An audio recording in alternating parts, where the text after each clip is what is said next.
to say a few words, Horace. What time is it? What time is it? No justice. No justice. No justice.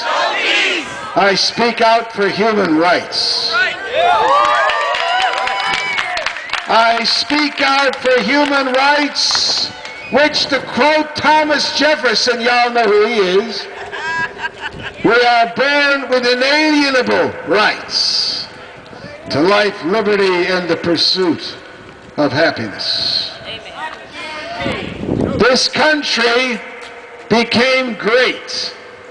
This country was carved out of the wilderness by stealing other people's land, by exterminating the Native Americans.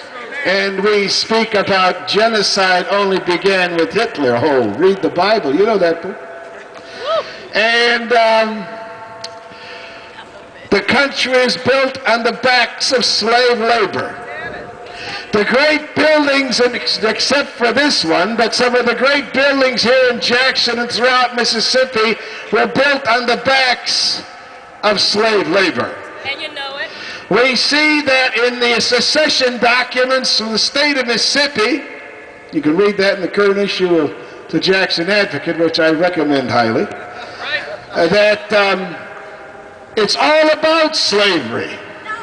It is about maintaining slavery because it's the cheapest way of making corporate money. Hello, preach it on.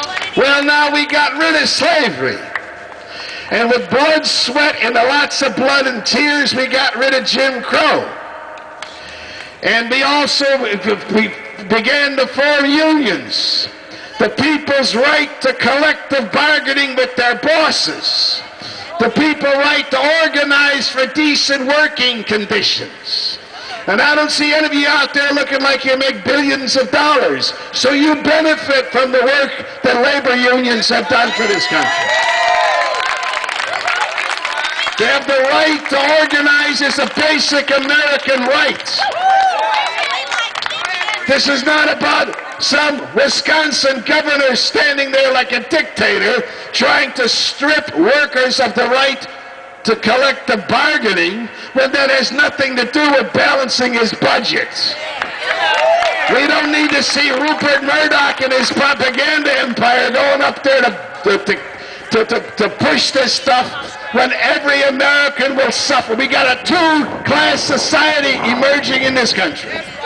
The exorbitantly wealthy and the rest of us scrabbling for work. Is this the America do you want? Do you want this America? Well, this is the America that is emerging if we let it. So stand up and organize. And remember, human rights come from God, not man. And we stand up for the human rights that we are born with. So organize, organize, and organize.